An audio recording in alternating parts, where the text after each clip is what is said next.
side does. And that's how we're starting the podcast.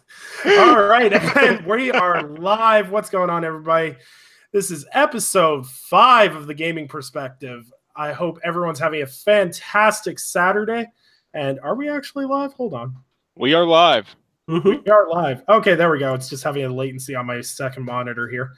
All right, so we are live. We're going to be talking a lot of things Xbox today. Been a fair amount of stuff through the week, so let me introduce the panel first. We're short Eric Jackson tonight. He may pop in later. Who knows? It's got an open door policy around here. So to introduce first, my friend Rage Virus. Introduce yourself, sir.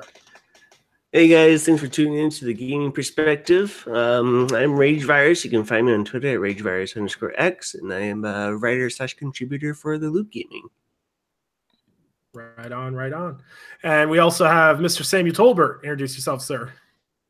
Hello, everybody. Thank you for tuning into the Gaming Perspective again. You all know me. I'm Samuel Tolbert, at Samuel Tolbert on Twitter, a multiverse bro, a correspondent for Tick Podcast, and a writer/editor for Tick as a whole on TICGN.com.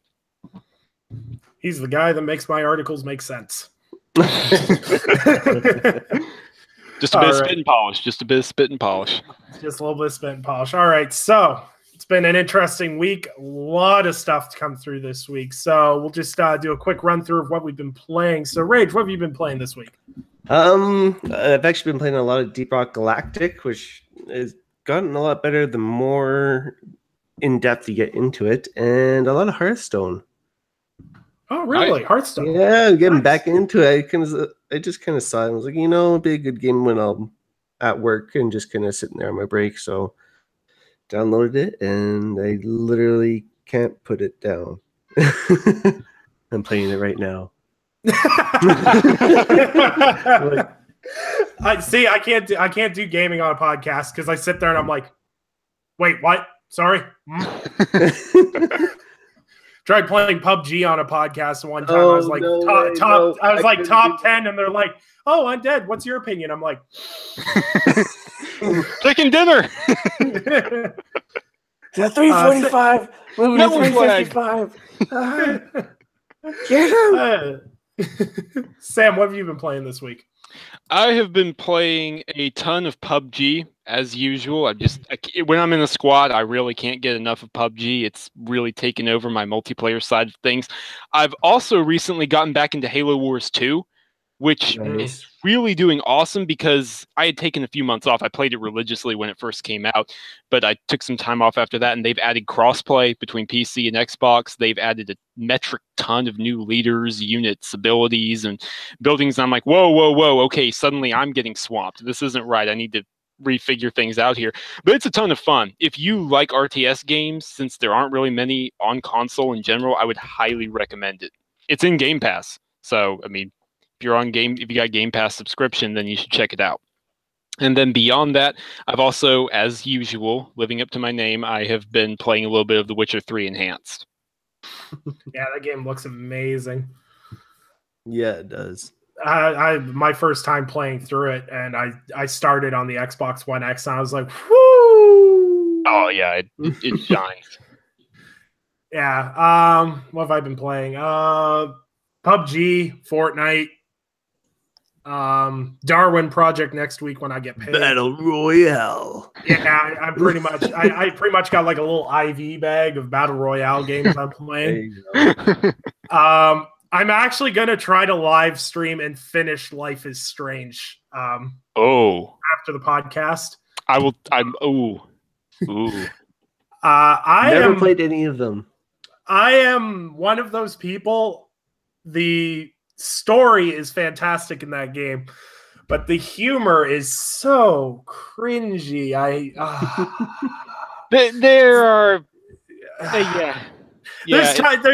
While playing through the game, I've never cried and cringed at the same time. Yeah, I know the feeling. I've never. You're talking about the original Life is Strange, right? Not Before the Storm, because I haven't played Before the Storm. It's somewhere in my backlog, somewhere in the closet. But the original Life is Strange is incredible because you're absolutely right. It is one of those games where it makes you feel, it makes your heart bleed, and then 10 minutes later, you're just cringing up trying to roll your eyes back into your head at the line you just heard. It's really, really strange. Yeah, they capture the epitome of teenage females in a nutshell, and why I'm glad that I'm no longer a teenager. And also, I've never seen a game where the word hella has been used way too frequently. It's used hella times. Yeah. Hella amount of times. Like hella. I have no problem saying I actually, like, when I first started, I bought the collector's edition of Life is Strange because it was $20 at my GameStop. I put the game in, and when they told me to go fuck my selfie, I immediately clicked out of the game and didn't play for 8 months. I was just like, nope, not doing this. Alrighty. I made it to episode 3 a couple of weeks or a month or two back, and I was like, I was kind of like, the twists are kind of cool, so I'm gonna try and finish it. For whatever it's worth, episodes 4 and 5 are way better in terms of the dialogue takes a serious leap in quality at that point. Someone actually suggested to me that I do a weekend stream, and every time somebody says something cringy in that game, I take a shot. It was nice knowing you, dude. I really appreciate my time on the podcast, and I want to thank you for this opportunity.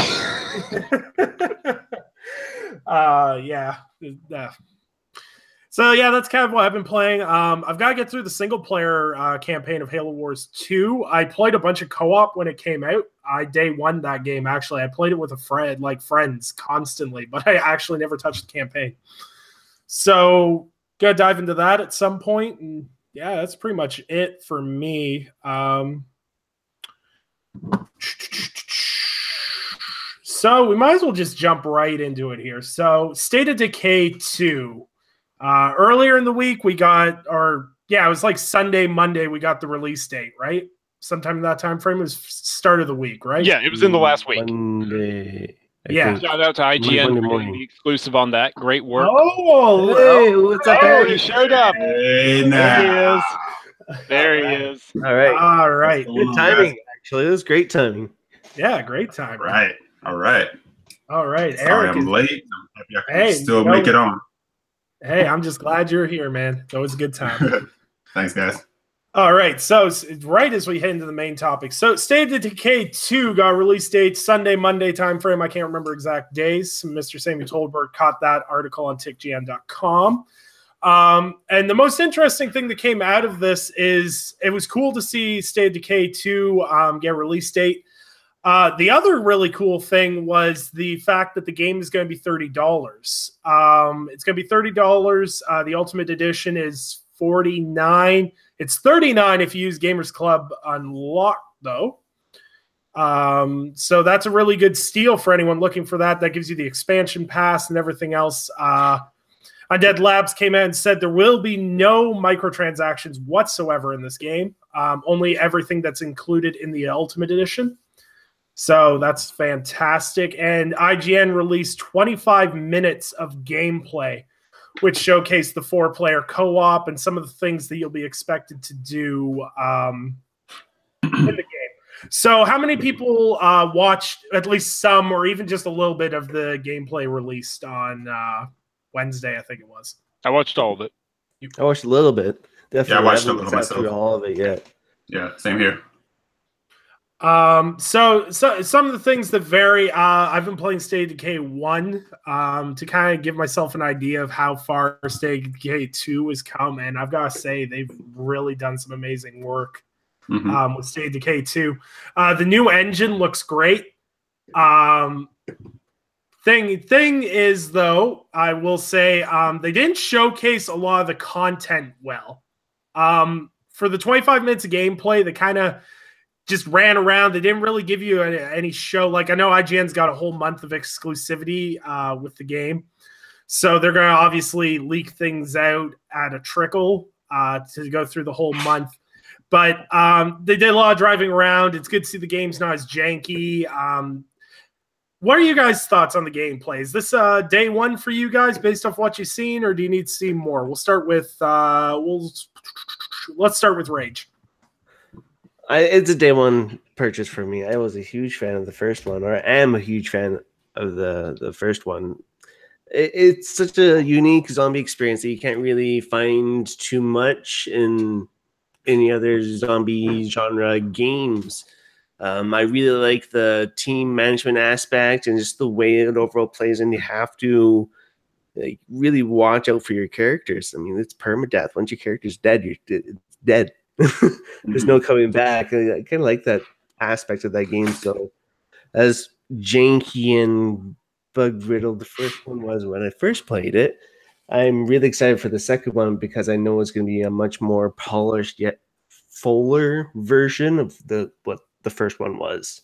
So I'm super excited. Yeah, for sure. I definitely agree. The first game gave them a good groundwork, and they definitely seem to have improved on almost everything in the second one. Sam, what about yourself? Oh yeah, day one. Which is a complete turnaround because last E3, the trailer they showed, I was not feeling it at all. It just wasn't appealing to me. But they've really turned things around. That slight delay has really, really helped them out, I think. They've carried forward, and I didn't play a ton of the first game. I played a little bit of it, but they have really turned things around. The animations, the graphics are a lot better. They've carried over the charm, in my opinion, of the first game without the jank. At least without the vast majority of the jank. The co-op looks great. Reading one of Ryan McCaffrey's latest pieces, it actually dropped earlier today, about how there's RPG elements to it, and progression and dialogue and different, like countless different ways of upgrading your base. Yeah, I'm in, especially at that price. It's a no-brainer to me. Oh yeah. Yeah, for sure. Eric, what about yourself? Okay, I might be the odd man out. I'm not day one. Not because from what I saw, disappointed me or turned me off or anything like that. Mm-hmm. I just have no history with the game. Like, I wasn't really that interested when the first one kind of came around. Mm-hmm, sure. And also, it's just one of those things that the first game kind of just hit at a time where I just had too much like stuff I was playing where I was like, okay, you know. So, but I will say from what I saw in the second one on the IGN plays, it definitely looked better than the first game. And it's a little more intriguing, you know. So, but here we go again. That's the beauty of Game Pass. Yeah, right. You know, if Game Pass wasn't there, I would kind of be like, nah, I'm probably not right away, you know. But now, $10, I can give all this stuff a shot and just make an informed decision. Yeah, for sure. Right. So yeah. Yeah, and see, I'm kind of in the same boat too. When State of Decay originally came out, it was 2012, 2013. That was a long time ago. It was an older game. Yeah. Summer arcade game, wasn't it? Yeah, it was an arcade game. I'm trying to remember the exact release date. I think it was like 2012, 2013, sometime in that time frame, because it's been about 5 years since the first one came out. And I have to say, when the original dropped, there was too many zombie games at that point for me to even notice it. I dropped around the same time as like Dead Island Riptide. There was some other ones too. There was a lot of zombie games last gen, especially near the end. There was a ton of zombies. Yeah, that might have played a bit of a factor. That was a factor a factor for me because one, it was an arcade title, and back then I just didn't really mess with arcade titles too much, which is a shame because there was a massive ton of games that were fantastic through the Xbox Arcade. Yeah, so much so people are begging for them to bring it back. Yeah, exactly. And State of Decay kind of like melted into the background for me. But now, where we sit right now, I think this is a good time for the game to come out for the simple reason is there's not a lot. We're not oversaturated in zombie games right now. Right. We've got this. Dead Rising 4 came out. It kind of flopped. So there's not really anything zombie-wise that's coming out. Especially since Days Gone got delayed. Yeah, which I've been saying for some time. So yeah. Yeah, I've been saying that. I've been on my soapbox about that one too. So Days Gone got delayed. So there's really no zombie games out right now or coming out in the mainstream scheme of things. I'm sure there's some indie titles and everything else I'm forgetting. But so I think it's a really good time. I think they're smart with the price. Now, a lot of people were saying, well, for $30, you can't get a quality title, and it'll be very thin on the gameplay aspects, and it'll be basically the gist that I was getting from how people were responding to me was there's no good games that come for $30. Which, you know, Hellblade would beg to differ. I was gonna say 2 of my 5 game of the years last year were $30. So like, you know, Cuphead was another one. Cuphead was 20. Oh yeah, sorry, I keep forgetting that you guys actually get stuff for decent prices down there. I was going to ask you guys. You guys still don't have GCU up right? No, we don't. We got paid full price. Brutal. That's so lame, man. Brutal. Xbox One X, $600. Oh, man, that price tag is horrible. Yeah, you got to have the passion up here if you want to play more. Yeah, the passion and the wallet. Yeah, exactly. I don't understand, especially this generation where this kind of rhetoric is coming in from the pricing on games. Now, maybe early, middle of last gen, sure. If a game had a price tag that you might go, okay. But we have so many great independent developers right now, right? Who are giving out quality. I've seen some quality games that have been like $5. Yeah. So price has nothing to do with the game's quality. We've seen games that have been full price and were not really worth that full price. I've actually still have debates on, let's say, like The Order. Now, Sam, we've talked about The Order. The Order, I feel, is a great game that deserves, well, let's not say great. It's a really good game. It's a good game. It's a good, solid game. Right. If that game had dropped for $30, $35, $40, I don't think some of the negativity behind it would still be there. No, it wouldn't have gotten slammed. I'm sure some people still would have had complaints, but it would not have gotten slammed critically or commercially the way. Right. And I see people still kind of slamming when it shows up for $5. Like, it's still not worth $5. I'm like, you're out of your mind. No, it is absolutely worth $5. I mean, I got my PS4 late 2015. I paid $25 for The Order. And for that price, I loved it. For that price, it was a great game. Yeah, and I think I paid about the same. I didn't pay full price for it. So I understand people that paid $60. I get that. Oh, again, sure. There are plenty of games that are $60 that are not worth the $60, and there are games that hit $40 that I don't feel are really worth $40. And I've talked about Recore. I said, personally, I paid $40 for Recore day one. Still haven't finished Recore. Don't know if I'll ever go back to Recore. It's just, and all of that is in the eye of the beholder. Of course. But yeah, the whole thing around $30 means that there's less game there. That doesn't really compute in this day and age right now. No, 100% with you on that. Especially someone like myself, I play a ton of indie games. If anyone ever wants to check, I think I still have it. No, I don't have it pinned anymore, but I beat 76 games last year. A good majority of them were indie titles, couple of AAAs and whatnot thrown in there. But indie games have really come a long way from last generation. Yeah. And there's AAA games I sit there and go, I'm not paying that for that anymore. Right. I came into this generation because when this generation started, I didn't buy an Xbox One or a PS4 right off the bat. I was broke. I had a 360 for like a year and a half. I think I bought my Xbox One used. And so a lot of the games I picked up for it were dirt cheap. I got Quantum Break for $20. So my experience with those games is, these were really good games, but I didn't pay that full price for it. Like The Order 1886 is one of my favorite PS4 games, but I paid $1.99 for it. So my painted on that. For the price of a burger. You got like I sit there and I played it. I was like, why'd everyone hate this game? They're like, well, I paid $130 for the collector's edition. I'm like, got a cool statue. That explains it. I'm with you there, bro. Cost for value with games is really hard to measure. Okay, there's some games, I'm going to use Persona 5 as an example. It's a purely daunting game because you're going to have to drop 100 to 110 hours into that game to beat it.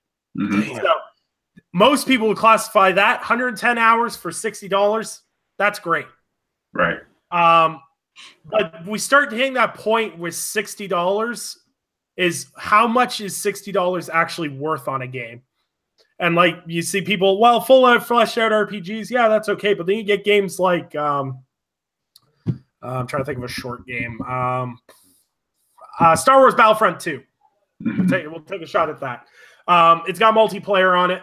I don't know how good it is or how good it was or whatnot, but it had a 6-hour campaign tacked on, and people were like, well, it wasn't really worth $60 because the campaign was super short and wasn't that great. Mm-hmm. So people say, they didn't get their bang for their buck with that title. And with State of Decay 2, I think what they did is really smart with it. And how do I phrase this? I think it's really smart in what they did with State of Decay 2 because it's a genre that people are tired of. Zombies have been played out for years. So you've got that. You got the fact that it's not an unproven studio, but Undead Labs has not been like churning out games for 20 years. Mm-hmm. So they made an indie game. This is their first attack at AAA. Yeah. So this is their first attack at AAA. And to top it off, we don't know how big this world's going to be yet. Actually, we do. Oh, we do? Yeah, because it's going to be exactly 3 times the size of the first one. They've already confirmed. 3 times the size. Wow, that's actually... First one's actually not bad. I was going to say first one's actually not a bad size. No, it's going to be 3 distinct maps. There's going to be a snowy mountain winter set map, one that's going to be more desert-based, and then one that's like town, suburban, rural setting. Oh, that's there you really go. $10 cool. per map. Yeah. Actually, that? Yeah, That's not so pretty bad. Good. I'll take it. That's pretty good. Decent variety. Right. And see, this is the thing is like I've seen on social media all week is, oh, well, State of Decay isn't worth my $30. And these are coming from the same people that drop $25 in virtual currency and buy a bear costume on Fortnite. Yeah. Come on. How do you know it's not worth $30? Exactly. You haven't played it. And like my biggest thing, and it's come up more in this generation because of how big of a part internet and social media takes in it, is people saying a game is garbage before you play it. Right. Yeah. I will not say anyone who comes to me and goes, Sea of Thieves is garbage. Okay, you played the beta, you don't like it, fine. I won't say it's garbage if you didn't find it amusing or you find it boring or whatever. That's fine. That doesn't offend me. But when you're coming out and you're saying, that'd be like me going, what's a game that's really... Death Stranding's garbage. It's like, well, how do you know? Because Kojima made it. Tell Kojima I said hi. He's friends with Jeff Keighley, so that therefore it's like... and I can't stand that guy. And it's like, next thing you know, you're in a rabbit hole. Yeah. Yeah. Right. So basically, like, I prefer to take a really reserved approach on games, especially with State of Decay 2. Like, I've seen some gameplay. I think it could get repetitive. I've kind of got a little bit of a concern about that. They'll get repetitive. They say there's RPG elements and everything else, which may keep me interested longer. I need to see more. I'm going to day one support it because I want Microsoft to be putting money into these exclusives, and I want them to bring games. So I will support the game. Right. But on the flip side of things, I also want to see the game being worth its value. And State of Decay does a really good job to sell at 30 versus 60. It's an easy game to pitch to someone at 30. I got 3 of my friends on board for buying it and playing it. I was like, hey, the State of Decay 2 is coming out. They're like, oh, well, money's kind of tight. I'm like, it's only $30. They're like, sold. Right, exactly. It makes it very appealing, especially for those of us who have very stringent wallets. And, do you mind if I dive into some of the RPG elements that were talked about earlier today? Or go ahead. Because there's a lot of depth to this game, I think, that just hasn't been explained well yet. But I'm hoping with Ryan McCaffrey's IGN exclusive on this that they're going to be diving into some more of this stuff and showcasing it. But for example, at the end of the day, you're going to see all the stats going on for your base, your input of supplies and your output of supplies. So how much water you're producing, how much medicine, how much food, things like that. And you have to choose what to balance. So for example, if you manage to get your generators running, then you've got a certain supply of electricity. And you can actually, this is kind of a cool joke, you can get original Xboxes hooked up for people to play at your base, and it will boost morale. But you have to question, okay, is it worth it to boost the morale and everybody have a good time and be able to de-stress when that electricity could be going to something else and all these other things? And if someone is really renowned in the community and they die on a supply run, it might throw people who were close to them into depression. So there's actually this really complicated society community mechanic going on. And there are also going to be enemy humans, though they haven't showed them as well. There's going to be like bandits and raiders and things like that will show up from time to time. It's cool you mentioned that about how like the characters interact, like the people within your village, because like my first real experience with NPCs or even characters interacting and responding in a very like proactive way to how things react around you was Kingdom Come Deliverance, where I really started to see where people like, if this person died, then this group of people was very sad about it, and there's different interactions, and that changed the quest line.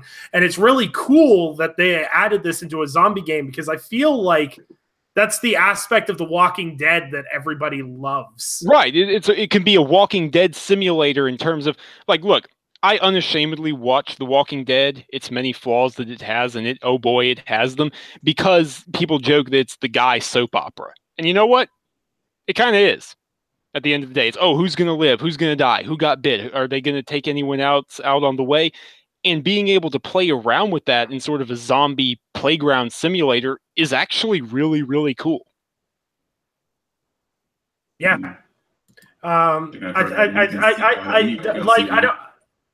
don't think Stay Decay 2 is going to be a barn burner by any means, but I think it's going to find a good, solid community, and I think a lot of people are going to have fun with it.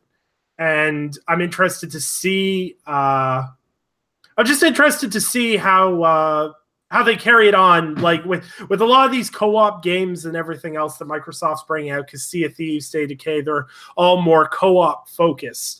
I'm interested to see how they support it, because we've seen a lot of good co-op games, even single-player based co-op games, get really good post-launch support. A perfect example of this would be Ghost Recon Wildlands, which has been getting updates after updates after updates, even after expansion. That's an impressive game. And I really think with these games, you can get a good life cycle out of them, and you don't need to put microtransactions in them. If you have be giving people constant reason to buy and look into buying your game. And I think with Stay of Decay 2, the game is going to prove itself. I think there's going to be the initial people that are buying it because they want a zombie RPG, and then there's the people that support Xbox are going to buy it. And then once those people are playing it, streaming it, and more people are seeing what it's about, I think this game may take off to a degree. I'm not going to say it's going to be top streamed on Twitch or anything, but I think it's going to find a good community. And I think I really enjoy the fact that Microsoft decided to double down on Undead Labs, because they're a wonderful studio. Right, they are. And we give Microsoft flack for not supporting studios. Like, it's not a first-party studio. But this game's still exclusively in the Windows family, and it's a sequel. Yeah, it is. It is a sequel to a beloved indie title that's gone AAA now. And I was very pleased to learn, though, no, you're right, Undead Labs is not first party. They're treating it like first party, and they've signed a multi-game deal with them for the long foreseeable future. So I really hope this works out well.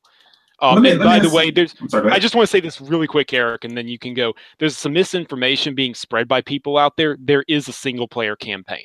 I just want to address that right now. A lot of people are saying, no, you have to play it in co-op or whatever. That's not true. There is going to be quests. The first game you could play. Yeah, the first game had a single-player campaign in it. It's like, why would it not have one? Right, exactly. It can't not have one. Right. No, I was going to ask the question, because I didn't realize it, so I'm asking the question. So it is being considered a AAA game, because I thought it was more like AA. Yeah. Undead Labs are calling it AAA. Yeah. Okay. No, that's great. But I think I'm not sure what the budget on it was. And we know sometimes we equate AAA with whatever the budget may have been on it, or the case may be. So, but I think, like Undead was saying, they doubled down on this studio because they're a quality studio, and they're kind of the studio that I was saying that Microsoft should be looking at. Look at who the up and comers are and draft them. Yes. Treat it just like you do with the NFL or NBA. Yeah. Right. You know, if this game is a success, they should absolutely look to be bringing them into the family. I 100% agree.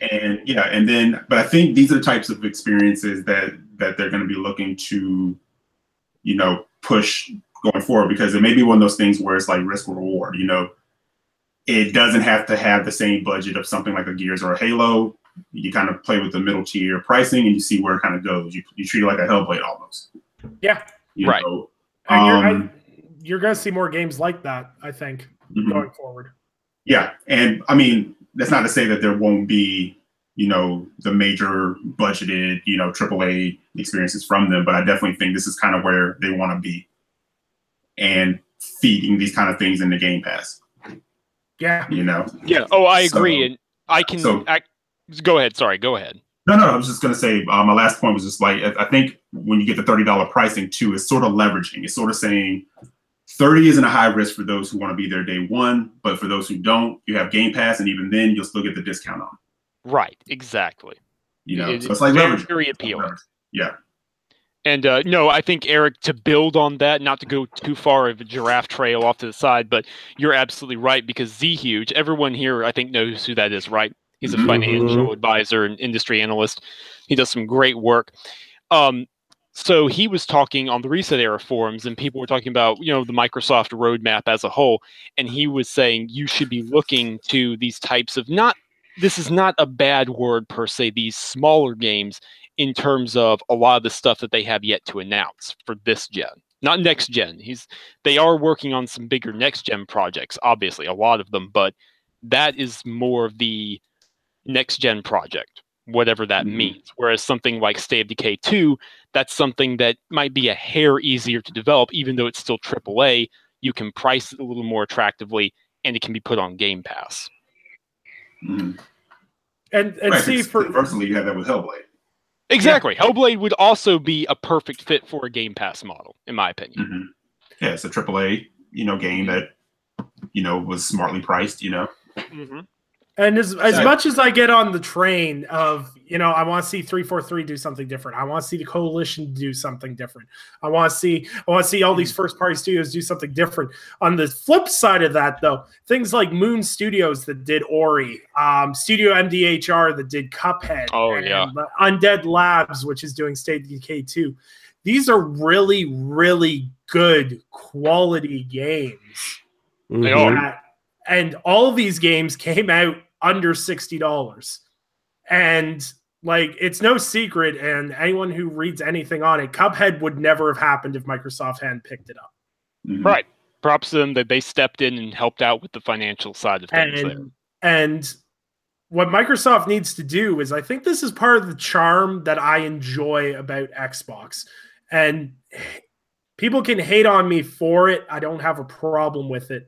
Is that while Microsoft's first-party game output has not been fantastic, I'm going to call them second-party. Their second-party studios have been putting out fantastic work, and I really think it's a discredit when, like, 2017 was definitely the epitome of bad for Microsoft for output. Yeah, but at the same time, like, Quantum Break was hit or miss. It was ballsy to do what they did.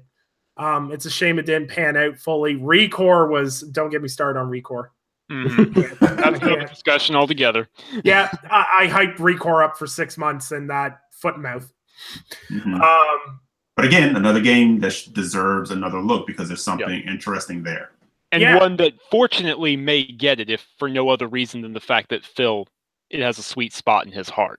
Right. Yeah. So. And it kind of fits into where they kind of want to be right now. Exactly. So, and going forward for Microsoft, the big studios are important, but I really want them to nurture these smaller studios. I want Phil to sit down and go, hey, Studio MDHR, you did a banger with Cuphead. Here's some more money. Here's a bigger budget. What can you do with it? And that whatever that title may be won't be till next gen. But you're setting yourself up well going forward. And some of the best games we've had are not necessarily first party, but they're independently done, and they've all got really cool stories. Like if anyone's done any back reading on Cuphead, Hellblade, any of these games, there's a lot of passion behind these games. I feel like sometimes we lose sight, especially in the social media aspects of gaming, we lose sight of how passionate some of these people are about these games. And like all you have to do is, even if you watch the 25 minutes of gameplay that Ryan McCafferty had with State of Decay 2, and they're talking about like, you know, sitting down with them and they're playing the game and everything else, and they're explaining the game. There's a lot of passion that goes with that game. And I think what people fail to realize with some of these titles is that no matter what these people are building or making, even if it's not an emotional single player experience, a lot of people have passion for the projects they're working on. Oh, yeah. Just look at Moon Studios. I don't know how many people know this, but Moon Studios, the people who did Ori and the Blind Forest, they're doing Ori and the Will of the Wisp, as well as a recently announced new game. They're working on some other new game, which will most likely be exclusive, so that's going to be interesting. A handful of them, I believe one of the artists and one of the lead designers are based in Israel, but the majority of them just network from around the world. They're not a set studio. It's a couple of people here, a couple of people there, and they all Skype. And they work incredibly, ridiculously long hours to just work together around the globe, regardless of time zone, to make things happen. And that's truly special. Mm-hmm. Yeah. Yeah. And, you know, situations like that, I actually want to shout out B Money, because he said this once, and I couldn't agree more. Whoever would want to pick up this charge, I think this would actually work really brilliantly with Microsoft, especially now that they're trying to relaunch Inside Xbox. Developer story, developer studio stuff. Yes. You know, leading into the game's release. You know, people there are people who find that interesting. You remember, like last gen, you would get like a special edition of like Halo or Gears or something like that, and you would have on one disc like all this behind the scenes stuff. And, you know, we don't get that anymore, but those things are intriguing. You know, those things are interesting, because then it also gives people insight as to really what goes into bringing these special things, you know, to us. Yeah. Right. You know? No, absolutely. Actually, go ahead, Sam. No, I was just going to say, absolutely. I think that's one of the things that Inside Xbox, we got a taste of it today, in my opinion, we got a taste of what it can be in terms of the developers at Rare sharing their stories and just being developers who are passionate for their games. And there's nothing wrong with that. That's good to see, and we need to embrace that.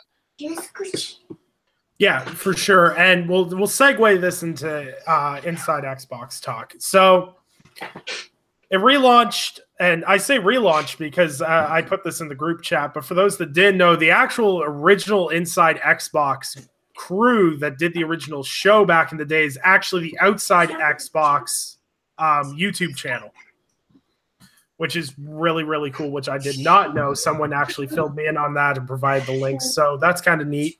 And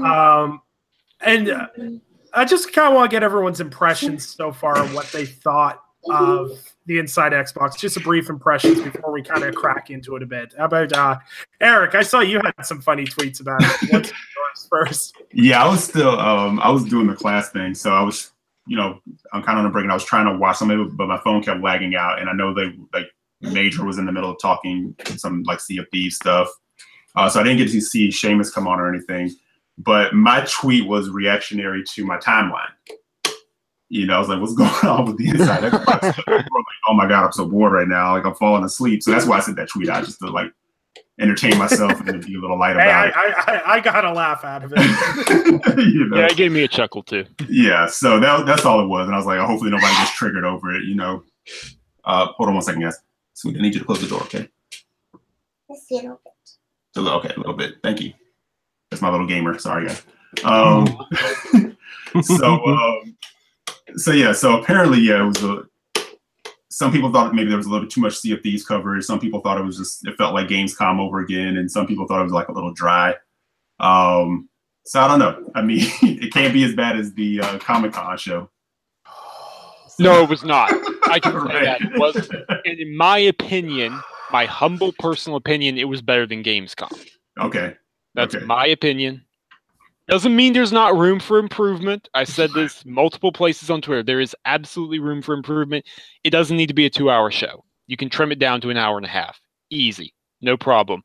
But I like the concept. The grounding is there to not necessarily copy Nintendo Direct because they're doing something different, but showcase a game. Showcase either a first or a second party game, some big exclusive that's coming up that month, and get the developers talking about it. Explain these systems to the casuals like they did today.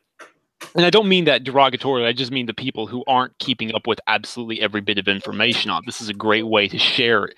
No, that's not derogatory at all. I'm just making sure. I've gotten some complaints before. And, you know, it gets people interested. It gets people, I don't want to say hype, but it gets people excited. And you can list the upcoming new things. You can talk about, hey, this is coming to Game Pass. Or, hey, did you know, like today, they showed off some new features coming to Xbox.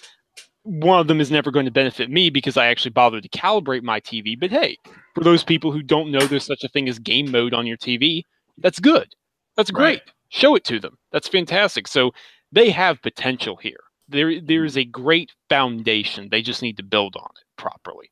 Yeah, and shout out to them for not trying to do the whole hip generation thing.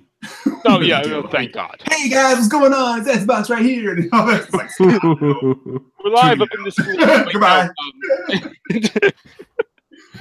You know, so. But no, you also have to have that balancing act too. I'm sorry, I didn't mean to cut you off, but have that balancing act because, like you said, it's not derogatory to say, you know, you're also speaking to casuals because honestly, that's kind of who you're trying to appeal to because we know that we eat, sleep, breathe this stuff day in, day out. So it's not much you're going to tell us. It's going to be a surprise. So you kind of have to like hit that too. And unfortunately, some of the symptom of that is us going to like kind of falling asleep. Like, okay, we already know this, but okay, it is what it is. Yeah, sure. Exactly. You know, you're right. We inhale this stuff. We eat it for breakfast. That's who we are. It's what we do, and we do it unashamedly. But there's a lot of people out there, the majority of gamers actually, who don't. Yeah, we're the minority. Them, this show has a lot of potential to get the Xbox crowd excited, to show them all this stuff. So yeah, room for improvement. And as always, this is just my little fan geek moment, but it's always awesome seeing Seamus Blackley. It's fantastic, given his history with Xbox. Yeah, for sure. Rage, what about you? Before I go into my long-winded. I don't know. I don't really have too much to say about it other than, how can I put it into words? I liked it, but wasn't a huge fan. I don't know. It kind of felt a little empty for me. It didn't appeal to me.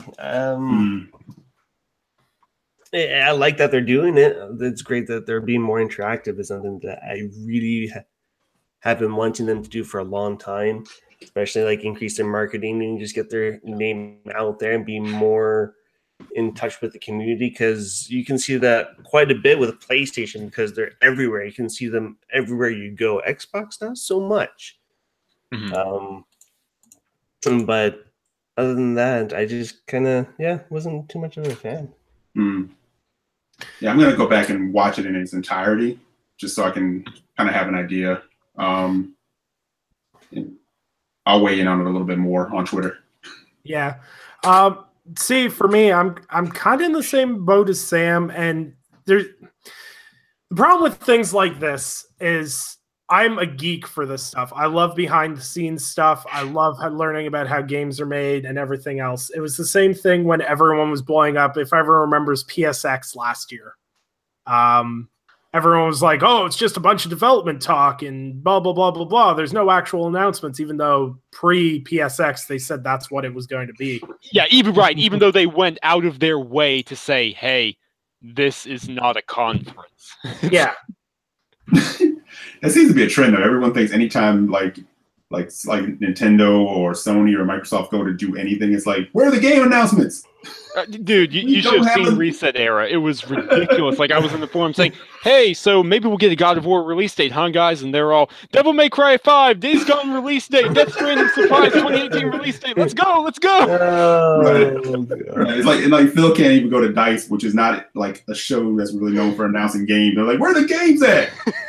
Here to talk about the industry as like on the other side of it, and I'm here to give a very timely talk about the role of women in gaming and a lot of other elements. USJW, where the games?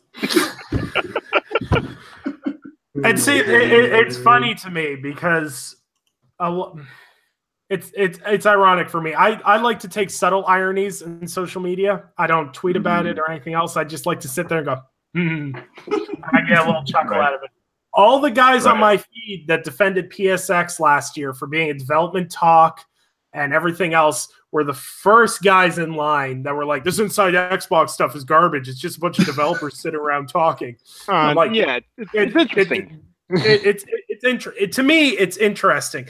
Now, the only part where I was kind of like, for pacing wise, when they were doing the musical end of it, I was kind of like, this is nifty, but this isn't going to appeal to your audience. I think they did a really good job of subtly marketing the Sea of Thieves stuff because they had, Major Nelson with his goddamn gloves.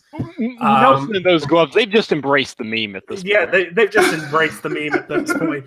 And you notice they gave away the Sea of Thieves controller. They gave away the Sea of Thieves hard drive. They were giving away the Xbox One Sea of Thieves bundles. So casuals, they're watching that, know those are in stores. Right. And it's really interesting, actually. They bring up that the Sea of Thieves controllers sold out in the States. And I sat there and went, oh, no, it isn't. I legitimately could not find one online. And according Matt Piscatella is saying that controller is going to drive controller sales like higher than they've ever been before. It's such a cool controller, though. That controller is selling out every time it goes in stock. It's visually just awesome. Yeah. Yeah. So a couple of high points and low points for me. High point was definitely Seamus Blackley. I have so much respect for that man. Same. He's fantastic. He's funny, which is rare in the industry. I find a lot of the guys are either super funny or super dry. He's kind of a good mix of both. It was cool hearing about how the OG Duke was coming back and why it did. Basically, it was a joke and it turned into what it is now. I actually just locked down my pre-order for it tonight, so that's pretty exciting. Nice. That was a high point. Some of the Sea of Thieves talk was really cool. It's cool about them talking about the direction they wanted to do with the game, improvements they wanted to do, how they really wanted to give people an immersive experience and how it was all directed about players making their own stories. Some people have been saying that Sea of Thieves is insanely lazy for letting players create their own stories. But when you hear the developers talk about it and in their own words, it makes a lot more sense.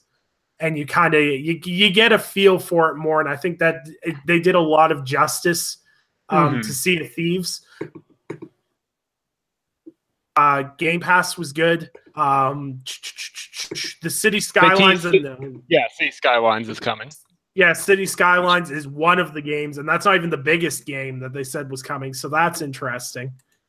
It was cool to see them giving a little bit of shine to, was it Surviving Mars? Yeah, they showed a lot of gameplay for Surviving Mars, which if you are into that kind of game, I know not everybody is, it looks really, really cool. Jez Gordon's all over that game. Oh, yeah. That'll end up on his Game of the Year list. Oh, yeah. It's like Sim City, but on Mars. So, like, it's really... And what was really cool for me is there was a lot of games they could have given that spot to, but them promoting that specific one is kind of cool because it's kind of cool that they're using the show to highlight some of the different games on Xbox and showing that there is a variety of titles you can play on the platform. Very diverse, yeah. It was really, really strange to me, though, was they waited so long to put the Darwin Project in. It felt really tacked on at the end. It did. I agree. It was kind of like, oh, snap, we need to cover this. Here you go. Like, I would have... Personally, for me, the pacing was off. Instead of putting Surviving Mars where it was, I would have had Darwin Project there and then segued into the PUBG roadmap. The PUBG news was exciting for those that are interested. They're going to have playtest servers. So you'll be able to play the new map come spring, which is exciting for us that have been there. And they were also talking about something interesting, too, is that you'll be able to choose the map. Which is great. going forward. Once again, what I imagine, once they get all the bugs and things that exits PDR, being able to choose which map you want to play, which as it stands right now, I don't think is an option on PC. No, it's not. You can't. It's a 50-50. You got to flip a coin to know which one you'll get. So that's pretty cool. That's pretty cool. They're giving options, tons of optimization for PUBG, which is good because it needs it. A lot of people there. You've got the 2 different roadmaps. You're having emotes coming. A smaller map is coming. Just little stuff here and there. I think the show, like Sam said, it needs to be trimmed down. 2 hours was a bit much. But at the same time, it's good that they're doing this. I'm glad they're doing this once a month because as an Xbox, everyone knows I'm primarily an Xbox guy. I love my PlayStation just as much as I love my Xbox, but I've always been an Xbox guy to the core. And it's really cool for me to see them doing this because as an Xbox guy, after E3, you just sit there and you're like, well, maybe Gamescom. Yeah, maybe they decide to do Gamescom this year. That's all you get. And I don't think they're ever going to do major IP announcements on Inside Xbox. I don't think that's going to happen. I don't think major announcements are going to be on this show. But at the same time, it's cool to see Microsoft investing the time, investing the money, and investing in their fan base with this show. Right. That layer of transparency that they've needed. Exactly. And if there's anything that sets up our next topic well is roadmap. Roadmap. The biggest complaint everyone has with Xbox is what's happening next? What are you doing? And I think with Inside Xbox, they have a really unique opportunity to set a roadmap. And you always know, okay, so in April, what are they going to be talking about? Are we going to start talking about Crackdown 3? Are we going to see something about Crackdown 3?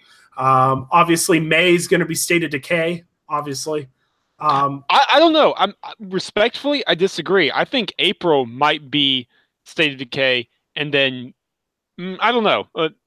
It's just interesting to me that Sea of Thieves isn't out yet. I mean, it's coming up very soon, 10 days, and now they've given IGN the exclusive on State of Decay 2 news. So I think we might be hearing about Crackdown 3 a bit earlier than some people are thinking of, but I don't know. Yeah. Do you mind if I launch into my little thing about Game Pass and how it affects their roadmap? I was talking with Bear Claw Gaming, Zach from SDGC, about this earlier, and we both agree right now it looks like they are aiming for a game every 2 months to keep people invested, because obviously the thing that they've got to contend with is these smart Alex on Twitter saying, oh, well, I'm going to subscribe for a month, play the game, beat it, and then I'm done, and I unsubscribe. How do you counter that? You keep on releasing games. You make it inconvenient to unsubscribe. So we've got Sea of Thieves in March, obviously. We've got State of Decay 2 almost exactly 2 months later. So I think we can all agree that Crackdown 3 is coming in July, right? Yeah.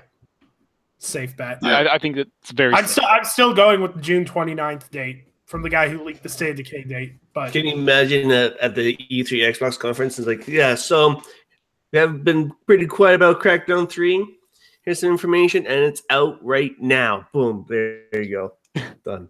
I don't know. It's got to be coming. It's still got to be coming spring for one simple reason. They have not canceled my physical copy pre-order at GameStop. and I found out about the Days Gone cancellation because back that one up. Pushback because they canceled my pre-order for Days Gone. They called me and they're like, yeah, it's 2019. We're going to pull your $5 off that, okay? Yeah, sure. Okay. Hung up the phone and was like, oh, guess that got delayed. So Crackdown is definitely coming, and I agree, Sam. If they keep adding good games to Game Pass, these people are going to end up there like, oh, I only have to subscribe for a month. And then by the end of it, they're going to be like, well, I subscribed to Game Pass for 7 months. Yeah. That's the finesse. That's the idea. And I 100% agree, because you're getting people to play these games, and there will be the people that play these games and go, God, this is really good. I should buy this game. And they'll buy the game. And it's a great way, because basically what Microsoft's doing is they're giving you $10 playable full demos where you can play the whole game. Mm-hmm. Yeah. Yeah. And I think that it's entirely possible, I think, that Sea of Thieves has even been held, not that it wasn't ready even last year per se, because that thing has been in development for 4.5 years, but so that they could get Game Pass started, so that they could kick this roadmap off well. Going down a little further into their roadmap, I think it's a terribly kept secret that Forza Horizon 4 is going to be coming in September. Can we all agree on that? Yeah, I could see it. Yeah. I could see it. Yeah, that's definitely not too ballsy of a prediction, really. No, especially not when it was in the same week as Fable and Perfect Dark and all that other stuff that got posted. And people have been begging for Japan and for police chases, and I think both of those are extremely likely. Playground is a great studio, so that should be fantastic. So September is going to be great. Now, here's the question, though. If we go by this every 2 months cycle theory thing, what's going on in November? And did anyone see, and obviously you take it with a grain of salt, did anyone see the Michael Pachter tweet earlier in the week? No. I did. He was talking about reason. They were talking about why Call of Duty was in October, like early October instead of November. Which is a topic in and of itself, because that never happens. Which is a topic in itself. And then Michael Pachter tweeted out, he's like, well, it's impossible for people to compete with Red Dead and Elder Scrolls 6. It's kind of like... What? What'd you say? Hold up. What? Let's hold up a minute. Bethesda Studios is definitely going to be at E3. Right. They're talking a big announcement.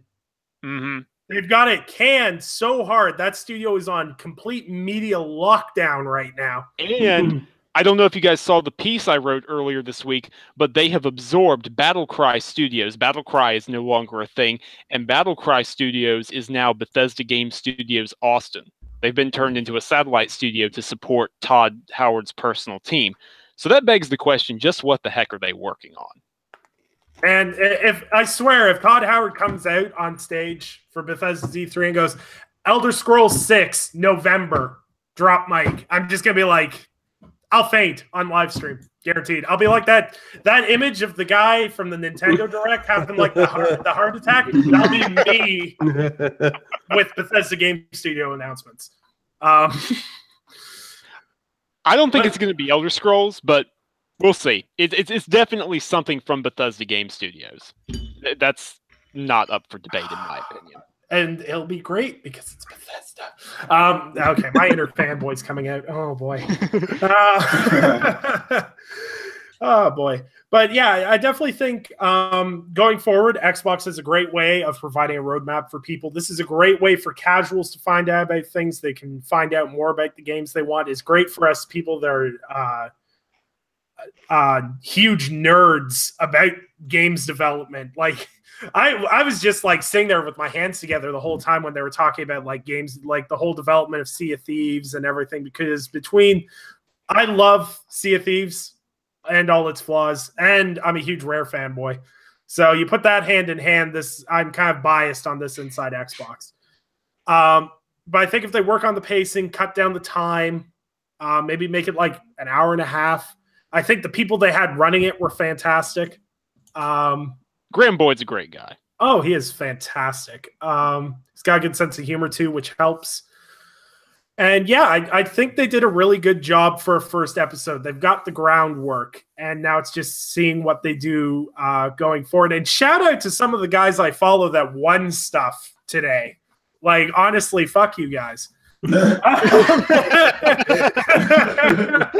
laugh as I weep at all the people getting free stuff. Like when I saw the pull up Nebellions tweet, and they're like, "We're sending him a Sea of Thieves Xbox controller." I was like, "Oh, god damn it!" He didn't even realize. He's like, "Are you guys messing with me?" Because I think Wario actually like retweeted that or tweeted to him. He's like, "Really?" He goes, "Yeah." He goes, "Oh my god!" so he didn't even know. That was fantastic. It was cool that they were giving away stuff and doing that level of fan interaction, because that's something that with Microsoft is in a really weird spot with how they've got Mixer and everything else, and they're trying to get really interactive with their fan base. It feels like they want to get really in touch with their fans and what their fans want, which is fantastic because they need to. Mm-hmm. They've kind of been missing the mark for the past little while. But if they build on this and if they start bringing things and they start dropping little tidbits here, little tidbits there, and they go, oh, we've got this game into development. We can't really talk about it, but here's Studio MDHR to talk about something they're working on, or even just tease stuff on it. It's going to be fantastic. I think it'll help solve a lot of it'll solve the social media issues they deal with to an extent. Mm. I say to an extent because there'll always be the same people that are on the same loop. Now, let me go back to the Xbox roadmap as a whole, if you don't mind, because I think that's the more pressing topic in terms of things we haven't covered. Eric, Rage, I know you guys were kind of quiet there. What are your thoughts, feelings heading into things? Because we know Sea of Thieves is coming. It's right around the corner. State of Decay 2 is literally just a stone's throw beyond that. It's not a spoiler to say Crackdown 3 and Forza Horizon 4 are stones after that. Mm-hmm. But beyond September, let me put it that way, how are you guys feeling? What do you guys think is going on? I'll let Rich take it first. All right. Well, the way I see it is going, it's kind of the way that people sort of have been saying already, like a Netflix-style games as a service, subscription-based gaming console. Kind of, yeah, it's basically that way. I think they kind of force themselves to be a little more consistent with games now too, with the Xbox Game Pass and everything like that, and all the new first-party IPs coming out directly to Game Pass. And like you said, they've been pretty consistent with their game releases recently too, every 2 or so months. So they have to find a way to build up that subscription base and keep that base without them losing them all the time, right?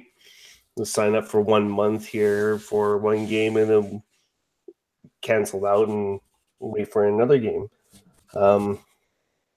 But I think they're heading in the right direction, a good one. Still going to be a lot of work. They still got a long, long ways to go to where I think they should be, but I think they'll get there. Yeah, for sure. Eric, what about yourself? Yeah, I think outside of the things that we already kind of know, like you guys were like, listing, you're talking about Crackdown, you can set your watch to like Forza Horizon, dropping.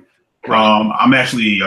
I'm kind of like that person, like, I would almost like to see them stretch Forza Horizon to the next year. Maybe not late next year, but sometime next year. I don't want to take over your topic, but I'm also of the opinion that Forza needs a third entry. In terms of, if you're going to have a yearly Forza, then Horizon hasn't been stretched yet, but there needs to be something else to rotate in with Horizon and Motorsport. You mean similar to what Call of Duty ended up doing with Sledgehammer Studios? Yeah, I mean, if you're going to do a yearly cycle, then you need to give them 3 years of time. Yes, but I don't want to take over what Eric's saying. I'm just agreeing with him. Continue, Eric. No, because I'm just saying, I know while, the Horizon games are wildly different in what they do, I do still think they're both kind of named Forza, and I just don't want to see that fatigue set in. Because, right. I mean, let's be honest. I mean, there are people who are done with Forza Horizon 3, but there are a lot of people who are still picking it up. There's still the DLC. There's a lot of meaty stuff there to deal with. Totally. And even with 2 years, I mean, myself included, I haven't even really scratched the surface on it. Same boat. Same boat. So I'm not necessarily looking for the Forza Horizon 4 yet. I know there are people that are, but you could almost let that game breathe for like another year. Mm-hmm. Especially for the fact that it just got the enhancement too. So people who may be going into an X or whatever the case may be, it may have just picked it up. Right. Yeah. So I mean, so we know that may drop. But like I said, even if they decided, well, we're going to change that up a bit and push it, I doubt they would. I wouldn't have a problem with that. Where me as a consumer on the Xbox side comes in, I'm going to take away the fan side and be the consumer side. Mm-hmm. What they have, like I said, if Game Pass wasn't there, I don't know if I would necessarily be looking at, like I said earlier, State of Decay 2, Sea of Thieves, or anything like that. I'm still not sold on either one, but I know with Game Pass I can try them, right? Right. If that wasn't there for me to try it, I would still be kind of somewhat disappointed with where we are right now because they're really not giving me the games that kind of speak to me. Mm-hmm. So roadmap going forward, and I've been saying this before, and I actually tweeted about this the other day. I think you guys probably saw. I said, look what that Nintendo Direct did. You know, and we know we get the Nintendo Directs throughout the year, but every time they get ready to do a Direct, it's like, whether you love it or hate it, people kind of get into a little bit of a fever pitch. Oh yeah, people go nuts, and I'd argue it sometimes tends to bite them in the butt, but nonetheless, they do it anyways. Well, I'll let you expand on it because I'd like to know what you mean. I mean, sometimes and maybe it's because I browse the forum side of things. Maybe that probably is influencing it, but it tends to get a little ridiculous at times. Like, especially this recent Direct did not disappoint because of Smash Brothers, and it could have literally just been 5 seconds of them saying, "Hey, Smash Bros, peace out," and people would have been fine with it because Smash Bros, right? But the Direct before that, I don't know if you looked at the social media reactions, but the majority of people were disappointed, especially because of how hyped that Direct was. A lot of people. That was their 15-minute Direct, wasn't it? Yes, it was. It was the mini Direct, but nonetheless, a lot of people were disappointed. Yeah. So I just think that people should sometimes get their hype in a little bit of check. As much as I agree that Nintendo does a fantastic job, at least with the Nintendo Switch. They didn't with the Wii U, but with the Nintendo Switch, they've done a fantastic job of saying, "Hey, bam, bam, bam, here's what you got the next 3 months." Right. Okay. And see, my problem with Nintendo, or more primarily its fan base, especially on the forum side of things, is Nintendo guys are always the first ones whenever I share an announcement trailer, they're like, "Oh, it's only in-game engine footage." Yet these are the same guys that are losing their mind over a Metroid 4 poster and everything else. Like, I feel like Nintendo has the easiest fans to please. They I don't think people are gonna hate me for this. I don't think we should pat Nintendo on the back for making a Smash Brothers. We literally rag on every company for repeating themselves on every generation, but Nintendo's that one company that we want to repeat every generation. Wow, this could be a topic in and of itself. Yeah. There is a lot I agree with and disagree with in that statement, which is the old school. That's the new school. My biggest problem. I bought a Wii U. This is part of the reason I have such a strong disdain for Nintendo. Is literally all Nintendo has to do to sell 90 million consoles is put a mainline open world Mario game on it, put Mario Kart on it. If they put a Pokemon game on it, boom, the whole world's on fire. There's 100 million consoles out there. Yep. There's a lot I want to say that, but I want to let Eric get back to his talk. Yeah, because that's enough stuff. And we will have an episode on this, folks. We will return. We get back to these bold, spicy takes. We definitely have to get B Money in here because I'm gonna need my brother Nintendo to come in here so we can get this lightsaber battle going. I can only imagine B's reactions right now. Yeah. So B, I know we have to have B on as a guest to definitely get into digging it out because that is a whole episode in and of itself. But to kind of what you guys are saying, about what Nintendo does, I think Microsoft kind of needs to do the same thing. I think we can't. I mean, honestly, they answered the question of the hardware. That would seem to be what everybody was focused, on or whatever. They answered that question. They kind of let you know where they're planning to go with some of how they want to handle some of the games and service stuff with Game Pass or whatever. Right. The only problem is however you feel about Nintendo, however you feel about Sony, they're always going to be crashing up against the rocks when Sony's releasing a God of War, when Nintendo's doing what they do best and, releasing their IP. Because, I mean, whether you think it's rehashed or not, Nintendo's IP are up there with some of the biggest characters of the world. Yeah. They can stand toe-to-toe with Superman. They can stand toe-to-toe with Bugs Bunny, Mickey Mouse. Mm-hmm. Yep. As recognizable things. Most people don't know who the hell Nathan Drake is. If you said to somebody, we're going to do an Uncharted world at Universal, what the hell's Uncharted? Yeah, no, no. My mom texted me the other day because my mom's gotten back into gaming. She bought an Xbox One X a few weeks ago, and wow, nice. And my mom's what the hell? Everything from my mom's Nintendo. and my mom's been looking into a PS4, and she's like, I know I haven't gamed since like the GameCube, but who's the redheaded chick on the PS4 banners all the time? I'm like, see, like that's Aloy. She's like, that name's dumb. I'm like, Mom. Her name's dumb. All right, cool. She's like, Thanks, what? Mom. She's like, she literally asked me, she's like, whatever happened to Crash Bandicoot? I'm like, they sold him, Mom. They sold him. They betrayed him. Like that cheap hooker down the street.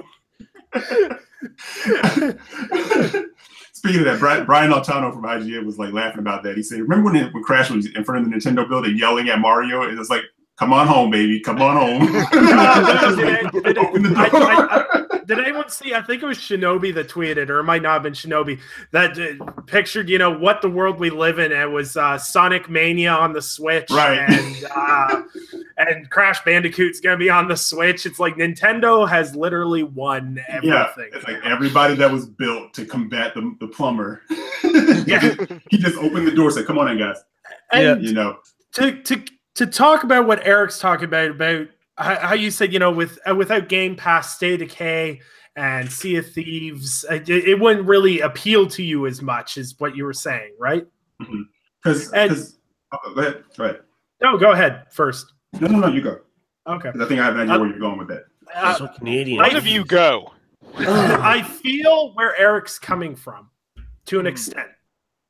As a father of two, my game time, like if my kids are up, I have to play PG-friendly games for the most part.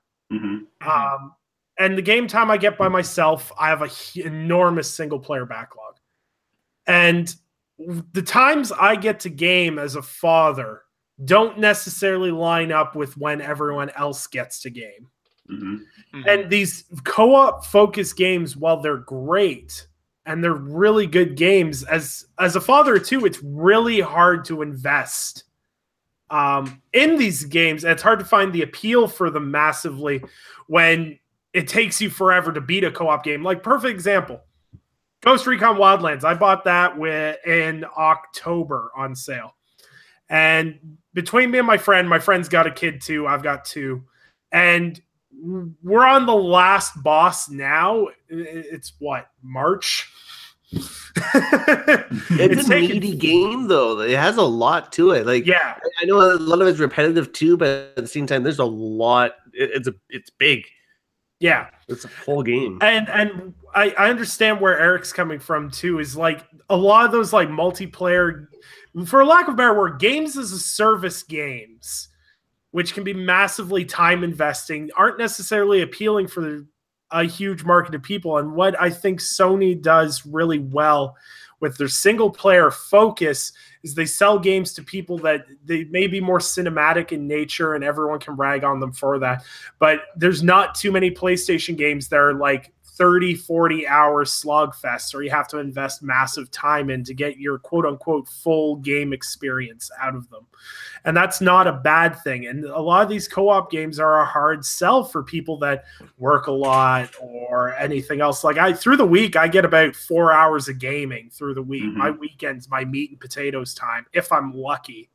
And it's hard to tackle all these games. And like, I can understand why it's a hard sell. I think that's why Game Pass is so good, because you'll get some of the guys that are like me and Eric. They're like, you know what? $10 is worth, occasionally on a weekend here, going out and sailing a pirate ship and kind of doing that. And, maybe we'll buy it down the road on a sale, but for $10, we can, have a couple of fun weekends with friends without having to fully invest in like a $60 title. And I that's where I sit with it. Right. Yeah. And that's,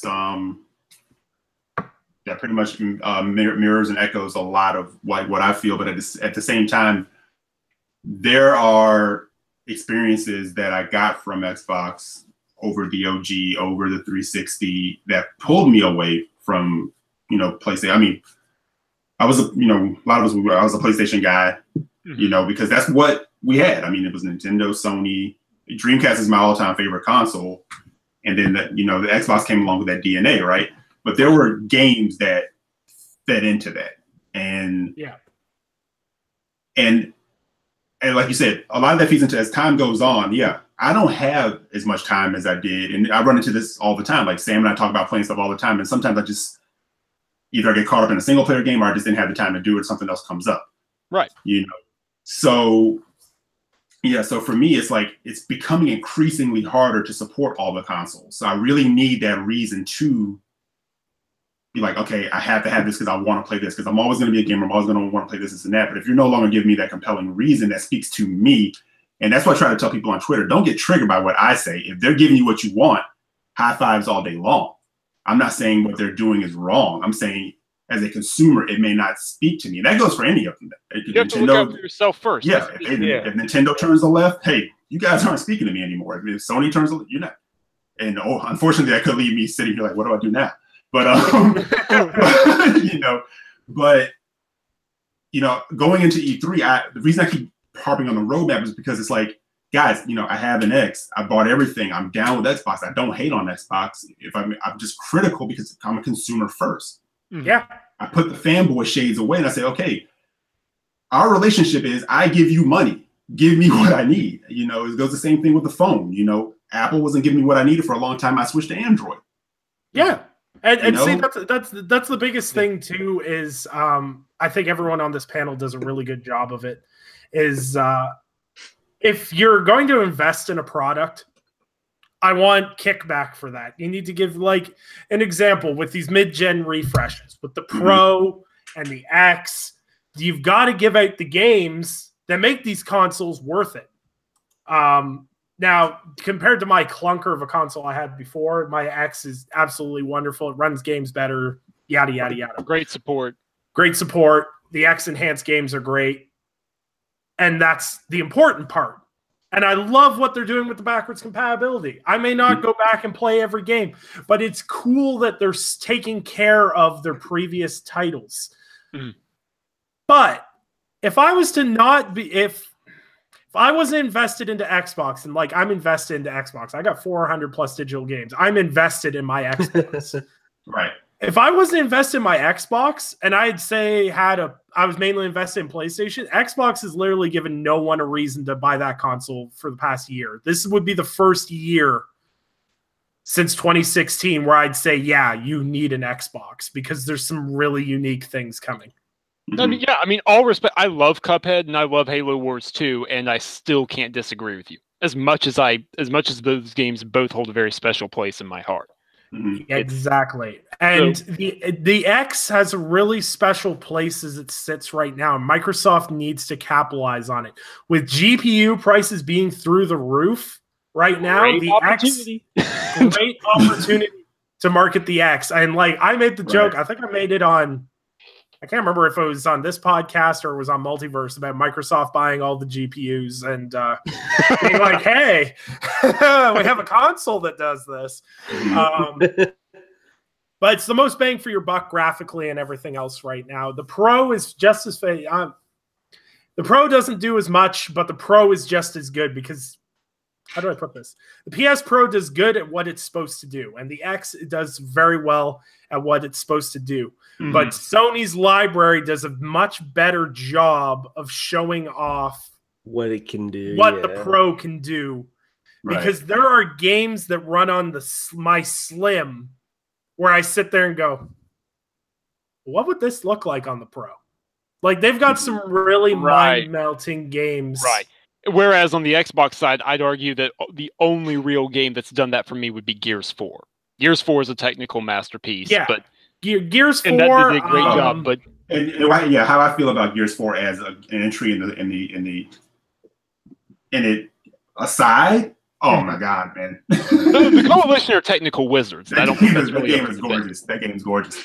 But you said that yesterday. I saw you tweet about that, and you said that your Slim is doing things perfectly fine for you, right? And that's where I kind of laugh at it. I was like, look, the X is the most powerful console. There's no denying that. There's no disputing that. But no one who only owns a Pro and has those games is sitting there going, this thing's garbage. No, I'm telling you, because it's like, I look at my X on my 4K and I'm like, this is gorgeous. But guess what? I look at my Pro on my 4K and I go, this game looks gorgeous. I'm not sitting there like I'm missing out. No, granted, I have them all, but if I only have one of the other, I don't think anyone's sitting there with their Pro feeling like buyer's remorse.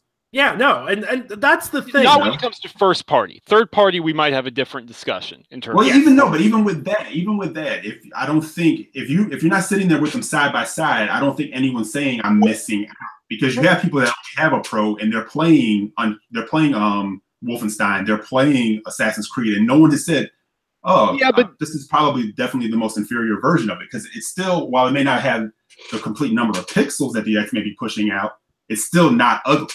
Yeah, no, you're right. Except, well, when it comes to frame rates, we're going to disagree, because The Witcher 3 has a frame rate patch on the X, and that can't happen on the Pro. And so things like that—that's the kind of stuff I'm. But at the end of the day, The Witcher 3 is still beautiful on the Pro. Oh yeah, sure. It's still a beautiful game. It's still. No one's gonna be like, I'm throwing out the baby with the bathwater. Because no, I'm with you in terms of the general discussion. I absolutely get what you're saying. So, to sort of close. Sorry, go ahead. Okay, I was gonna say that's what the all I'll say is that's what the extra $100 of the X gets you. Yeah, basically. Pretty much.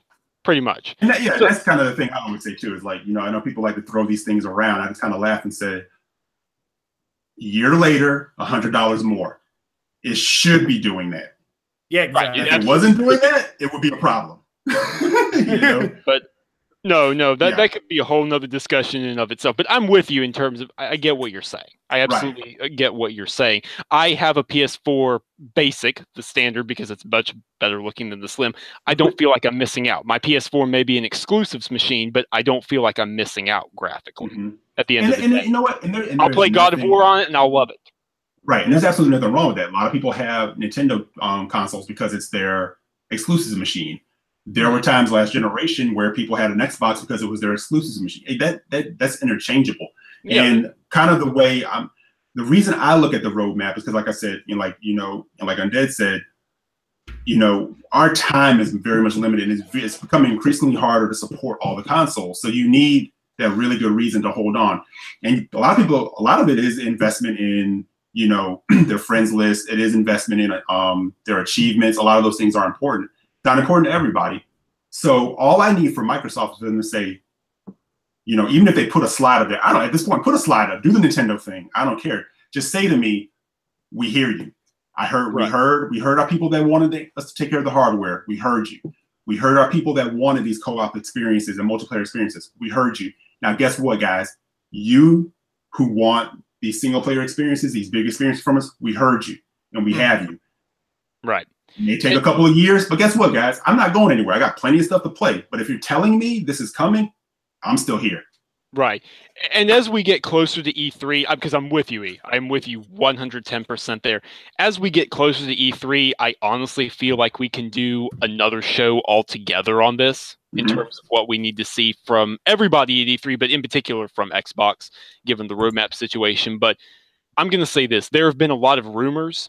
There have been a lot of different things. There are a lot of leaks that I'm going to say are anywhere from 99 to 100% correct, just given the situation they're in. Pick one and bite the bullet on it.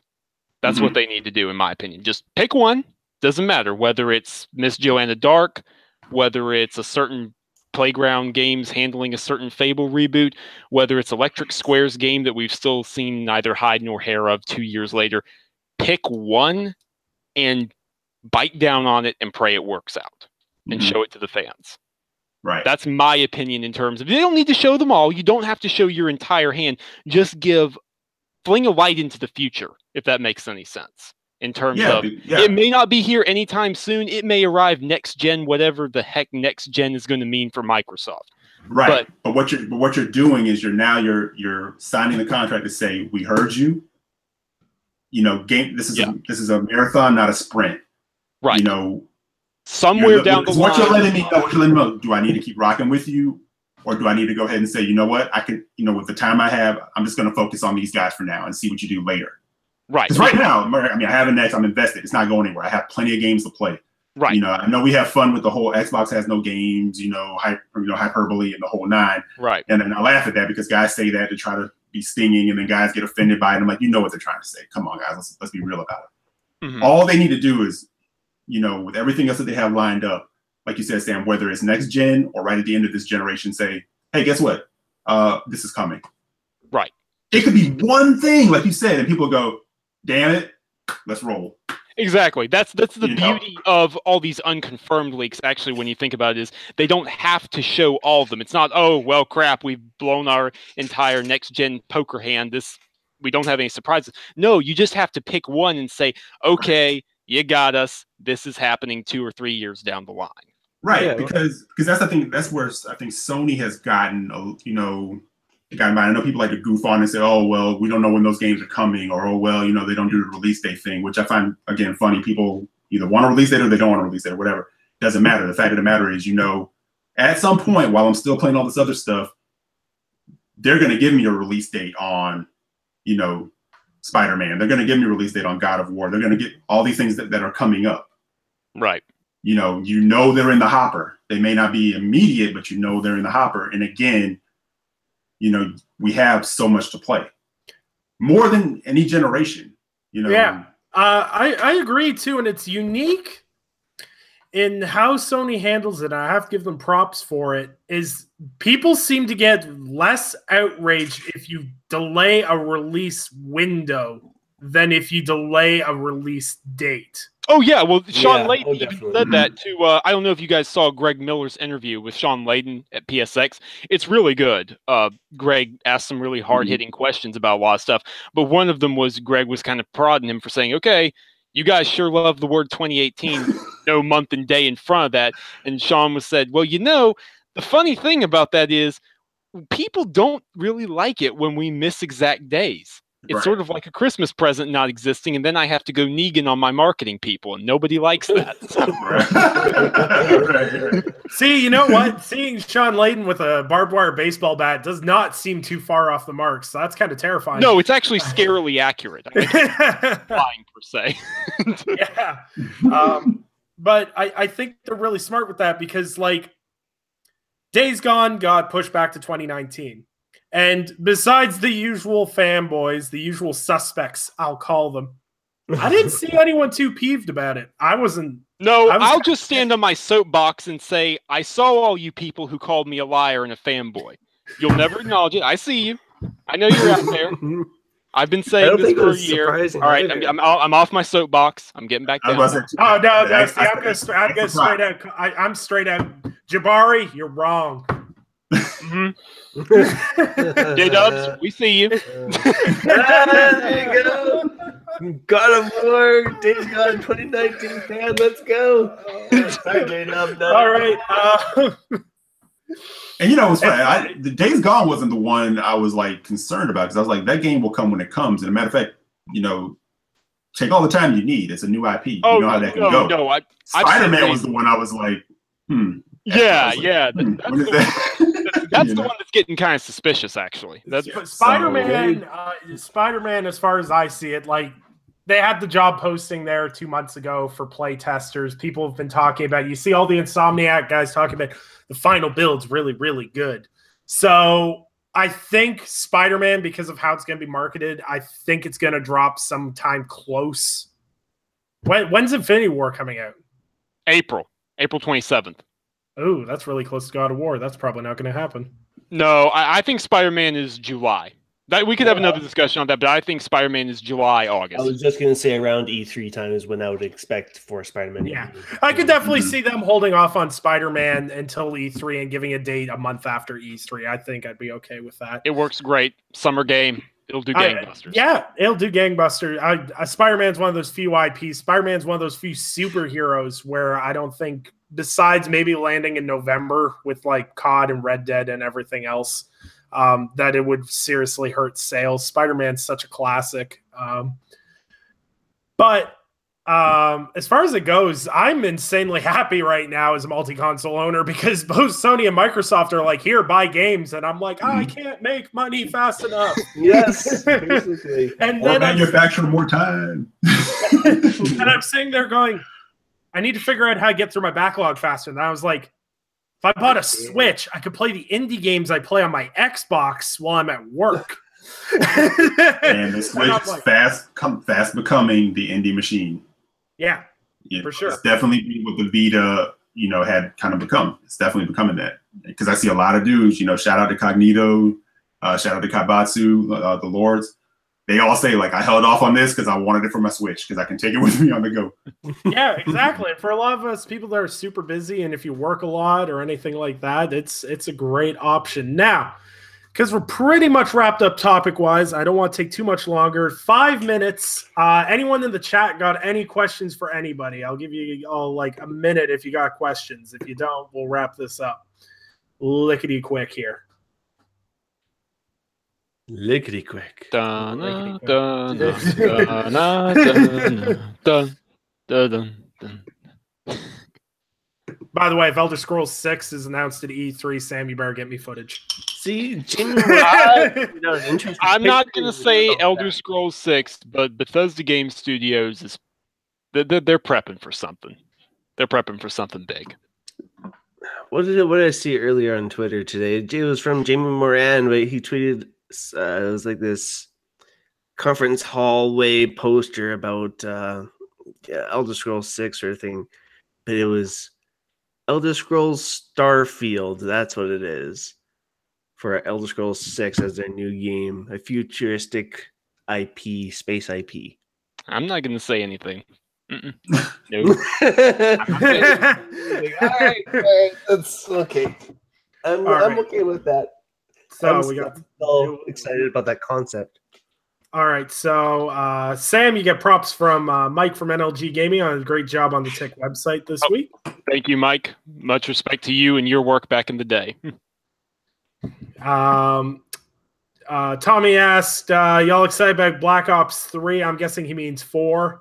Am I the only one surprised that Treyarch realizes that their main base Call of Duty people are too dumb to understand Roman numerals? No, actually, that's one thing I wouldn't say. Like, sure, I got a chuckle out of it, but going for tick marks, okay, it's not the end of the world. I didn't understand that, actually.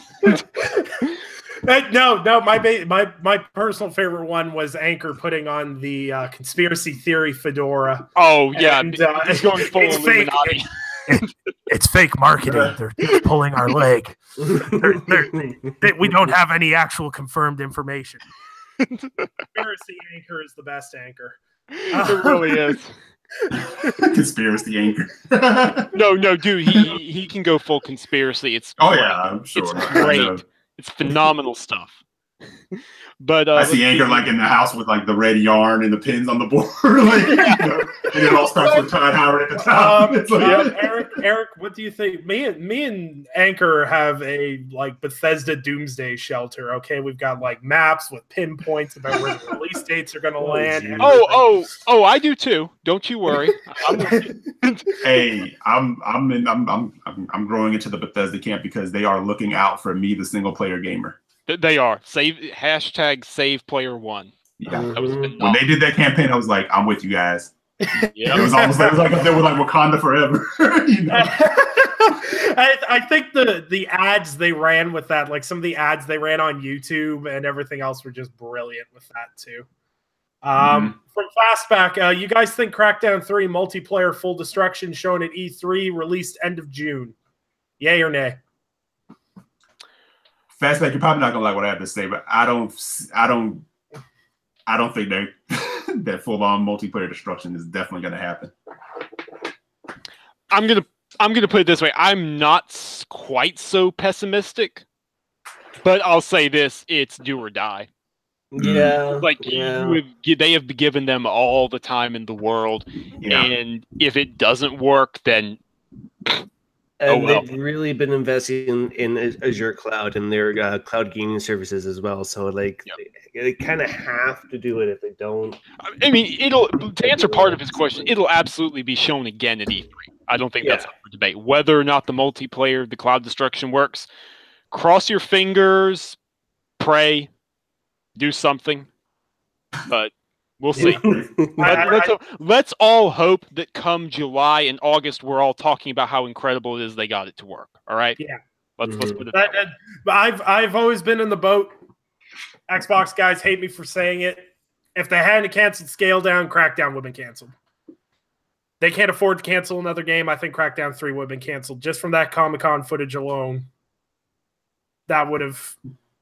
I could see it. I definitely can see man. with how long this game's taken. It's just the amount of negative publicity they would get. Like Scalebound's still on a daily mention list of things I've seen in my newsfeed. Mm-hmm. Which is amazing because no one mentioned it before it got canceled. But that's another topic in and of itself. Stop that. You make it sound like only console warriors care about that. Remember there was a time the biggest thing you worried about with Scalebound was the annoying protagonist? Yes. Oh, those were good times. Oh my god. Those how they, I remember seeing the teaser for it, and I'm like, oh, this is the same problem I had with Dante when they remade him. Problem solved. Maybe not the way we would have liked. That's the someone at Xbox got a hold of a big fat monkey's paw. And it's like people are complaining about the protagonist in Scalebound. Doink. Yeah. I don't know. I think it's kind of funny when people were kind of pointing out that the Crackdown Enhanced looked like Crackdown 3. I was like, that doesn't bode well at all, does it? I'm not touching that one. I'm not touching that one.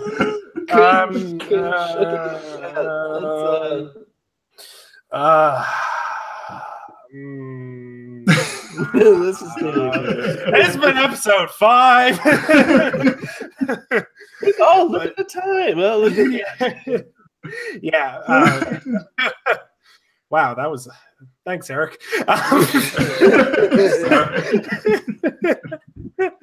All right, so yeah, that's pretty much it for this episode, guys. Oh yeah, announcement time.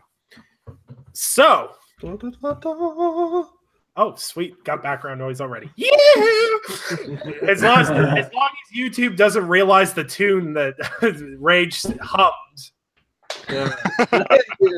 YouTube copyright strikes are honestly the worst thing. I don't know if anyone's realized this or not, but I want to get this podcast off YouTube as fast as I can. I've been copyrighted for background noise. I've been copyrighted for humming. I've been...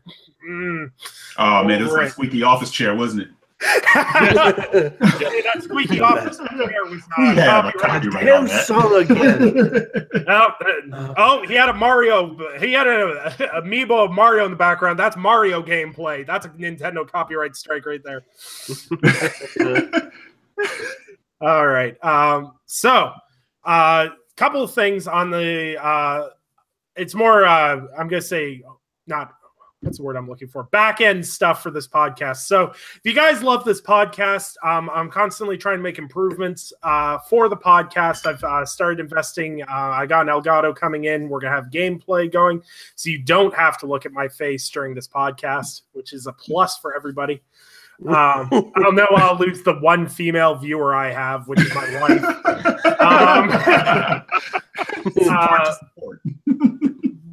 But I got that.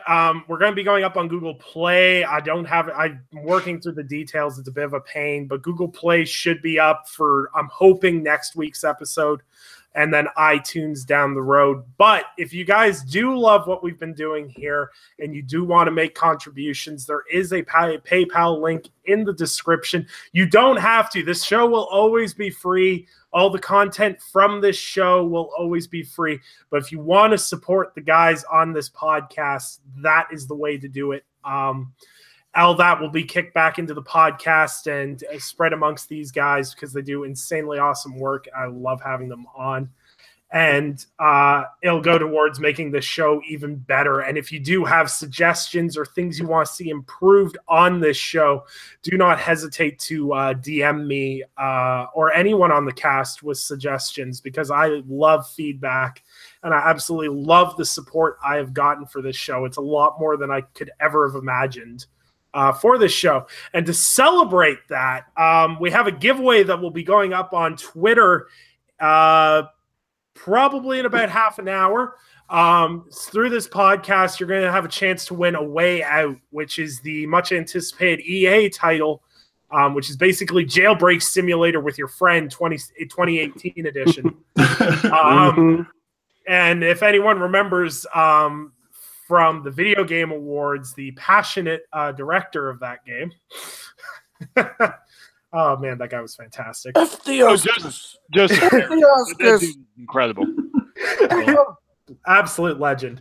So we're going to be giving away a copy of Way Out. I'll announce the winner on the 23rd when the game launches. I'll do a Google Hangout. I will give out the game on that date. And the best part about that game is if you win the copy of that game, the best part is you can play with a friend without having your friend have to own a copy. It's automatically, you can invite your friends to play it with you without them owning a copy, which is a really unique feature and really weird that that's coming out from EA of all people. I know, right? Yeah. But so we'll be giving away that. The details on how to enter will be on my Twitter. So keep a lookout for that. That'll be going up at 10:30 Eastern exactly. So you can follow me on Twitter at Undead3XVI. If you want to follow these guys on social media, all their links are in the description. So yeah, other than that, we'll get to outros and yeah, we'll take it from there. So Rage, where can the good people find you? You can find me at Twitter at RageVirus_X and at thelootgaming.com. Awesome. And Samuel? You guys can find me on Twitter at Samuel Tolbert. That's TOLBERT. You can also find what I write on TICGN.com. And Eric? Yeah, you can find me running around Twitter, trying to keep things light, keep things funny. And Brat Podcast Wednesday nights at 9 o'clock and right here on Saturdays at 8 o'clock. Right on, right on. And you guys can find me on all social media platforms at Undead3XVI. You can find me on the Multiverse Show on Mondays, the greatest show on a Mondays, because we're still, I think, one of the very few podcasts that run on Mondays. We are. Which is fantastic. So, yeah, stay tuned for the giveaway. I've got some other stuff cooking for next week's show. I'm not going to talk about it yet, but it may end with the word pass. So do with that what you will. Hope you guys enjoyed the gaming perspective, and yeah, don't forget to ever hit us up on Twitter with feedback. And yeah, that's it from us. And you guys can catch us next week at 8 p.m. Eastern. Have a great night, everybody.